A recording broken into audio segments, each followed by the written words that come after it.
Welcome to the Aligned Powerhouse, the podcast for executive women who are done leading from burnout and ready to rise from alignment.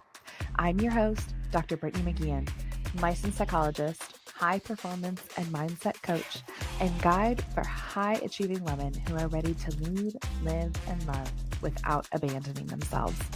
Here, we unpack the nervous system truths, mindset shifts, and emotional patterns that drive your leadership so you can build power from the inside out. Let's get into it. Alrighty, y'all. Hello. Welcome to today's episode. Y'all, I am pumped. Today, we are talking about the psychology of Audacity. And I will start with one, thanking y'all so much for continuing to show up and offer me your time, attention, space. This community is continually co-created through all of you who are listening here, and the privilege of your time is not lost on me. Something that I'm constantly saying, whether I'm talking about relationships or business or identity development, is there are certain moments when you just gotta push and go for it and just do the thing. And this is a strength for me, is knowing when to just kind of white knuckle your way through a transition and when to go and play and pick the flowers, things like that, right? And recently I was given feedback from a colleague, and this person basically told me, one of your greatest strengths that I think you don't recognize and always articulate is audacity, and understanding how to hone this skill, not just psychologically, but behaviorally, and executing when necessary. And essentially this person was, asking for a little bit more thought around the how and the why and when. And the result of that conversation is exactly the conversation that I am sharing with you today, because I think it is so important. We spend so much time on Instagram and LinkedIn and even day to day. I sit in all these masterminds and I hear people talking about confidence, build confidence, find your confidence, fake your confidence, just move with more confidence. And it kind of, it makes me cringe and giggle a little bit all at the same time, because I'm just gosh, that is not the full picture, right? And I will tell you that after years of working with founders, executive physicians, all of these people, right? After years of working with the 1%, I am convinced that we are talking about the wrong psychological construct, one, and two, that we honestly really don't know what confidence is in the first place. Because here's the thing, guys, confidence and audacity are not the same thing, and you actually need both of them. But if you get them mixed up, or if you don't quite understand what it is you're trying to leverage, it's going to muddy the water whenever you're really trying to make some kind of transition. And once you do understand this difference, it is going to completely change how you think about yourself in terms of success, leadership, business decisions, but also your sense of identity. Because people tend to have more of this skill set than they recognize.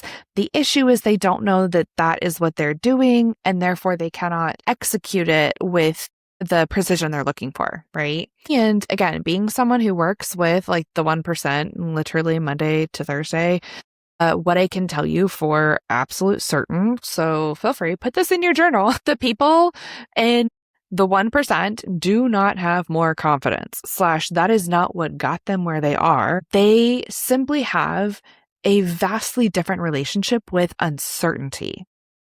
So I'm going to say that again, because it's a takeaway I really want you to hold close, right? People operating in the top 1% do not have more confidence. They just have a different relationship with uncertainty. And this is the thing. This is the relationship that changes everything. One of the things I listen for with a potential client or someone who's maybe just telling me about their business, right, is I listen for their relationship with control and with uncertainty. And without a doubt, I can tell them probably one, how much they're earning right now, and two, what their earning potential is based on their current level of comfort with uncertainty. So if you are someone who is ambitious and who is capable of more than what you're currently allowing yourself to pursue, this episode is for you, right? The one who, like, if you're someone who's always just like waiting to feel before you make the ask, there are things you want to ask for, there are offers you want to bring into the world, or maybe there is a very successful business in front of you, but there is something that could be deeper and more fulfilling that could be unlocked if you really just went for it. This episode is for you. So let's really jump in here, okay? Because again, I kind of hit on this a minute ago, but I really think that we have accidentally created a culture that truly worships confidence, right? Again, it's everywhere. Like, you want to be a confident leader. Again, this is, I hear like over and over again in masterminds, like, well, you should just really own it. You should be more confident. And the issue is that we assume confidence is what really separates exceptional people from everyone else. And the issue is that confidence is actually built through experience. It's built through the reps. And it is built through, honestly, like the hustle that comes in the first 5-6 years of startup. Yes, it is not the first year. It's not the first 2 years.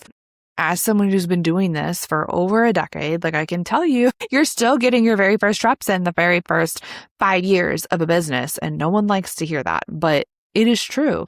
And it is those reps that is actually going to help to build this confidence. So how do you gain experience without first acting, right? Like, this really is the paradox. This is the issue, is that people are waiting for something that only comes after they have been doing the thing that they are avoiding.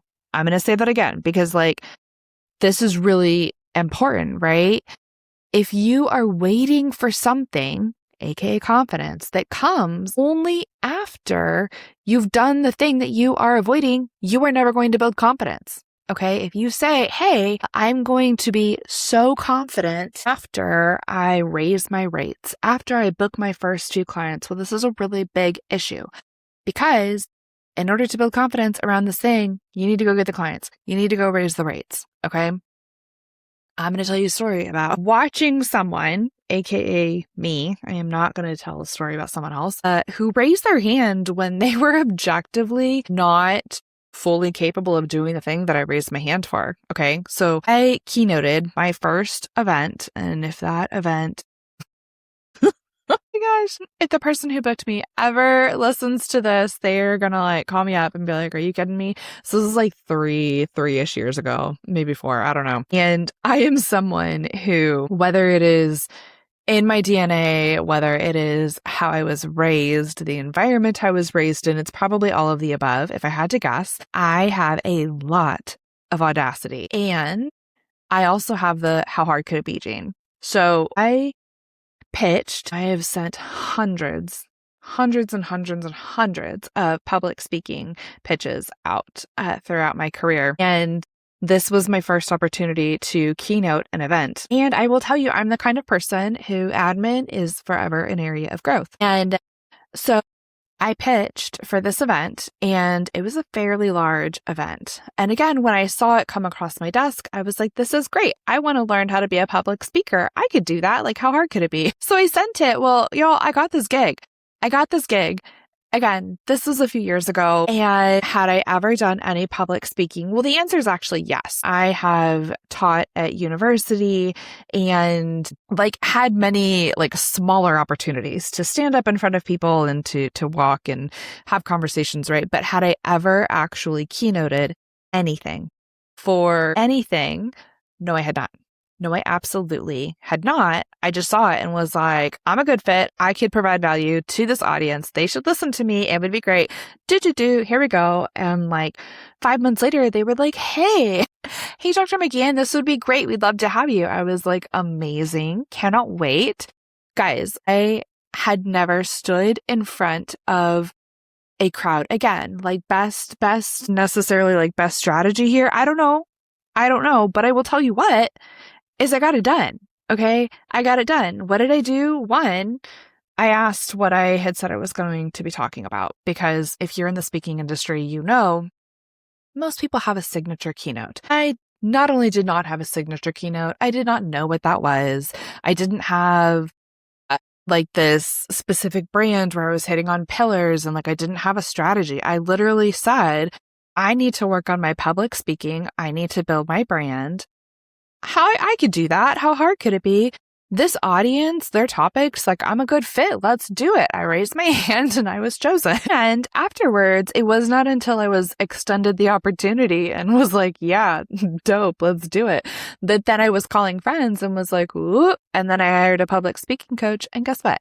We did fantastic. Okay. We did great. Will I ever go back and watch that tape beyond what I initially watched? Like, probably not. Okay. I'd like today, I would probably think it was a little bit cringy, but also I will tell you what, I'm so grateful for that girl because she's such a little badass. She said an audience of 500 people, not a problem. Let me tell you what, guys, it was a problem. Internally, I was very anxious, but we got it done. Okay. Here's the thing. I know that there were people who applied for that keynote, because we had had conversations afterward. They had more experience than me. In fact, they were possibly more capable than I was because they had reps. They had reps. They had this, they had that. Now, I will never know why they chose me over them. If it was the keynote, if it was the topic, if it was like, who knows, right? But the thing is that this happens every single day. Someone pitches an investor, someone lands the keynote, like someone gets promoted because they just have a lot of freaking audacity and they raise their hand and they say, hey, like, choose me. I want to do it. And they don't wait until they know or they have data to say that they're ready. Okay. So let's jump into like confidence because it's really not what you think it is. Confidence is not a personality trait. It's not charisma. It isn't something that you're born with. Confidence is simply data. And I will say this is a strength for me is understanding that reps, like the amount of reps that you have with a certain behavior is going to lead to more confidence. It's something that I think was like beat into me in my program probably, but it just inherently from a behavioral perspective, it makes a lot of sense to me. Okay. Because your brain is constantly collecting evidence. Like we are meaning making machines. So every time you engage a difficult conversation, every time you lead a presentation or a meeting, or every time you engage in recovery and then you see muscle growth, right? Every single time you engage in a set of behaviors, your brain starts to recognize these behaviors and it makes meaning of it. So next time a set of behaviors shows up, your brain automatically comes online with a story, right? So I have survived this before. I've handled something similar. I know what to expect. I'm really good at figuring shit out. Like that is confidence. Confidence is literally just your brain interpreting accumulated evidence. It is retrospective, guys. It is not a personality trait. Do you see the difference here? Confidence is your brain interpreting accumulated evidence, and it is retrospective. It is built through these reps. It's not something that is inherently there. I didn't look at this opportunity and say, ooh, I am a great public speaker. I'm great at everything that I do. No, I said, hey, I look at this pitch and my butt clenches a little bit. And also, I know that I need to work on my public speaking. I know that I want more visibility for my brand. I could provide value here. Let's go do this. Do you see the difference here? I didn't have any not that I had no confidence, but I did not have a lot of confidence about my public speaking skills. In fact, it was the opposite that actually pulled me into this opportunity and into this sort of space, right? Now, instead, what I tapped into was I'm really good at figuring shit out. I could do that, right? That's the confidence.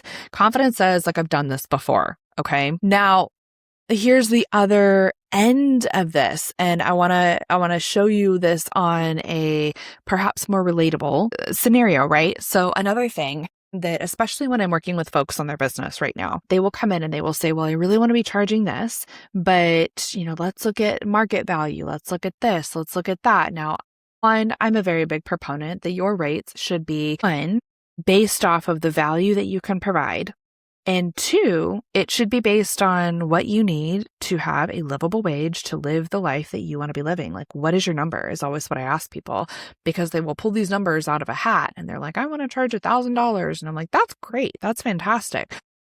$1,000 for 10 minutes, $1,000 for an hour, $1,000 for a month. And how does that play into your overall revenue number for the year? Give yourself a little bit of groundedness, right? So I'm picking on rates because this is a big one that I hear. So gosh, I saw therapy clients for years. I don't do that anymore, but it must have been 6 years ago, 5 years. I'm not sure. It was quite a few years ago. And I made a pretty significant, like a 50% jump. So I was already sitting at the higher end of what most therapists in my area were charging, and I was not accepting insurance. So I was already sort of in this higher whatever thing, right? And I did this exercise where I said, okay, if I really want to do good work with the people that I work with, and I knew that I was moving into a season of like having kids in a few years, I came up with my number. This is what I need to make. Therefore, I'm going to charge this amount, which was double what I had been charging previously. And that is what I started to. And what I hear a lot is, what are all of the things that I need to have in place before I can raise my rates or before I can charge a certain amount? And what I tell people is, you just have to have enough audacity to white knuckle your way through the first 3 or 4. Okay. So a lot, like a really big misconception that I got, especially when I was more prevalent in like the therapy community, right, was I was literally being called like the unicorn of therapists because I was charging $400 for an hour. And what I was asked pretty consistently, especially when I initially made the jump, was, my gosh, where did you get that much confidence? And what I would say is, like, initially, honestly, I really didn't have it. I would share the rate that I was charging, and then I would honestly just like hold my breath and like clench my fists while I was on the phone with people, and I would wait. I would hold space. I would let them respond. And I was very upfront about my fees. So I was never trying to waste anyone's time, and I wasn't interested in robbing people. But this fee is what allowed me to see 1 or 2 clients a day for 4 days a week and still maintain and live a life that was very life-giving for me, which produced excellent work, which is why people paid me what they did. And I will tell you, like, the first 10, 15 times I did that, it was freaking hard because your own stuff shows up, right? But I will tell you, the 20th time, the 30th time that I did that, like, now at that point, the reps were in. And so then there was a lot of confidence because not only have I done this before, but 2, I've continued to see that the value is being provided here. And I've already seen that, like, this is available, right? So like that is confidence, but you don't get there. Like, you just got to get those first few reps in. So now I want to dive a little bit deeper into these psychological skills here, because there's actually 3 of them that I think we really get misconstrued. And I actually think all 3 of these are very necessary for any sort of shift. Okay, so here I want to talk about confidence, courage, and audacity. They're all related, but they are not interchangeable. These are different psychological constructs, guys. Okay, so confidence is what I just described. Confidence says, I've done this before. I've seen this before. I know what to expect. I understand my skill set. I can do this. Courage was the like holding your butt cheeks whenever you give the fee. and you're kind of like holding your breath, right? Courage says, I am scared and I am comfortable. I am uncomfortable and I am willing to act anyway. Okay. Fear is still present in your body. You're honoring it. You are doing breath work. You're getting your feet on the ground, but it's just not driving the bus. Now, audacity is really the thing that you're here to hear about, right? Now, audacity is something completely different. Audacity says, I don't have enough evidence yet, but I am willing to believe that I can become the kind of person who succeeds here. So audacity is not necessarily evidence-based. It is possibility-based. Okay.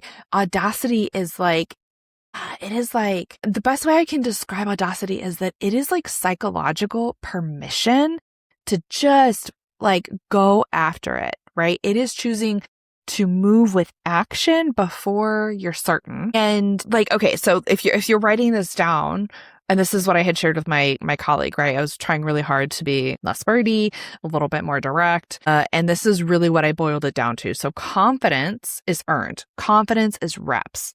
Okay. Courage is practiced.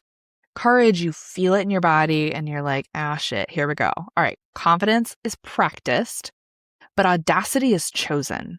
Audacity says, why not me? Okay.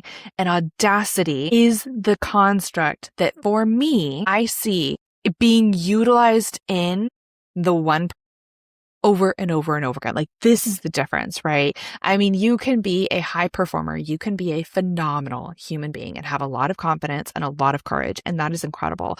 If you are the real froggy one who's listening here and you're like, yeah, but I want more, then audacity is where you want to hone. Okay. So again, whenever people are looking at these extraordinary founders, CEOs, investors, and they're just assuming that they operate different. And it's because they're incredibly confident. My experience with them is that that's absolutely not true. They are just much better at functioning without certainty. And again, this really just requires a different set of skills. So these are people who they don't wait until every question has an answer or they have all the guarantees. And I really want you to think about this, like apply it to your business, apply it to your situation or your season of life right now. Where are you holding yourself back because you don't have certainty, right? A big one that I hear is, once I hit 7 figures, 8 figures, once I hit multi-7 figures, then I will be able to live the life that I want to live. And I push back so hard on this because if you think that you are going to hit some magical revenue marker and all of a sudden you're going to have this like magical life that is going to like fall into your lap, that's absolutely not true. And you're still dancing with too much control and too much like fear in the uncertainty, right? The 1%, they really do not confuse uncertainty with danger. They don't they don't need guarantees before they're making any of these decisions. Like action is what is going to create the clarity that they are actually looking for. Okay.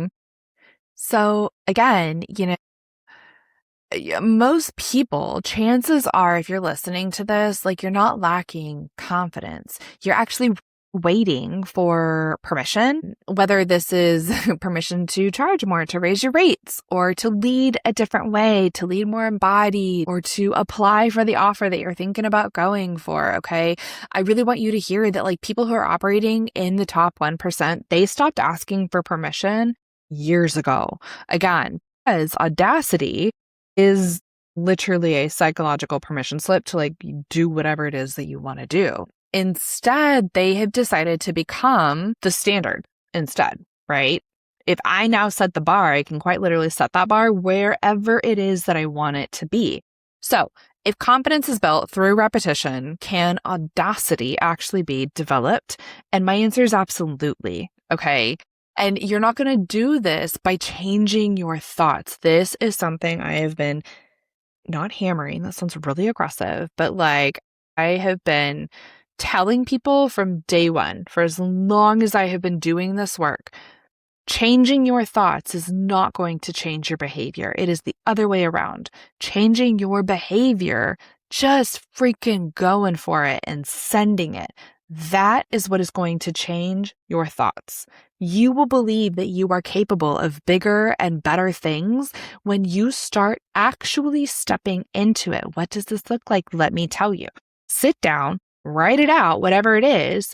I want to make more money. I want more clients. I want to work with wealthier clients. I want to be a wealthier client. Cool. What does that look like? Really visualize it. This is the other thing. People don't actually know what they want ever. Like 9 times out of 10, people actually don't want the thing they think they want, and they tend to be very unclear about what it is they want in the first place. Okay. So this is huge.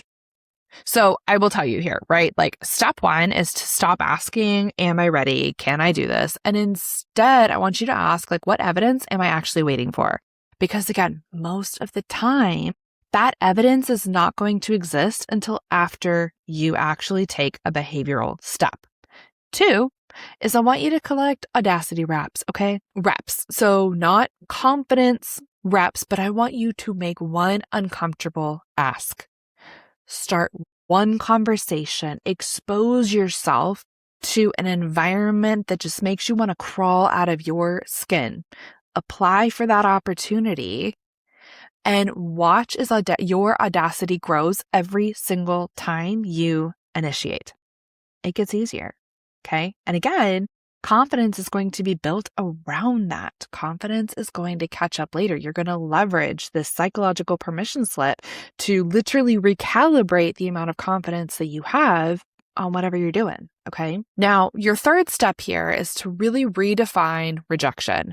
The highest performers that I know, they literally do not experience less rejection. They just they give it like a different meaning. Okay. And this is really, I think this is like a really big misconception because people will see these insane founders or these just like crazy successful CEOs, right? I was once working with someone out at IBM and there was just such a resilience that was in this person.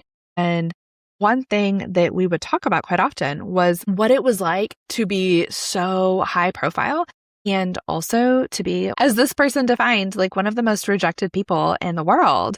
And not in terms of personal life, but just in terms of like success, what everyone paid attention to and like went and clicked the love button on LinkedIn and gave all the public accolades on was things that had happened in the second half of this person's career. They didn't see all of the hours and the time and the amount of effort that went in and the amount of rejection this person had sustained to get to this place that then looked really beautiful and zhuzhy. The difference was that when this person was handed a rejection, they recalibrated it like crazy. It was never attached to their identity. It never defined their identity. And therefore, they were able to move much, much faster. Okay. So if there is one thing that I am hoping that you will remember from today's conversation, it's this.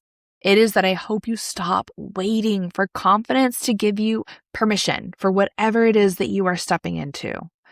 Confidence is built by looking backwards, and audacity is built by looking forward.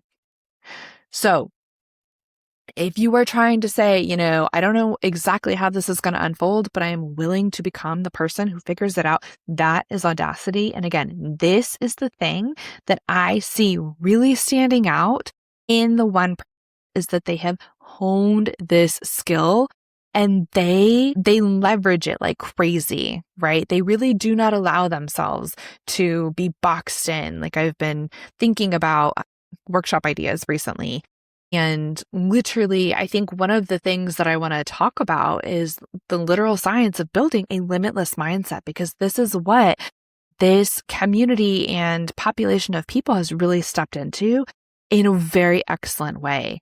Is that they just know the steps to take to leverage audacity in order to literally do whatever it is that they want to be doing. And I very firmly believe that this is it is accessible to anyone. I don't care what you're doing. I don't care if you're making decisions on the PTA. I don't care if you are making decisions within your marriage and you're debating what it is that you can or can't ask for in terms of wants, needs, desires. I don't care if you are negotiating contracts or you're asking for a promotion, or maybe you're leaving corporate and you're stepping out and building your own business.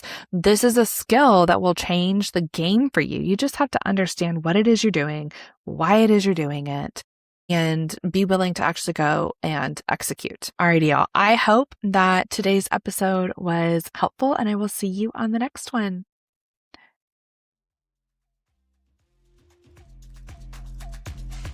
Alrighty, friend, that is all for today's episode of the Aligned Powerhouse podcast. I want to thank you so much for tuning in. And do me a favor, if this episode resonated, I want you to share it with another powerhouse woman in your life who is ready to lead and love from a place of self-trust. And don't forget to follow, subscribe, and leave a quick rating or review. It really does help more women find this work. New episodes drop every week. Until then, lead with self-trust and let yourself be seen.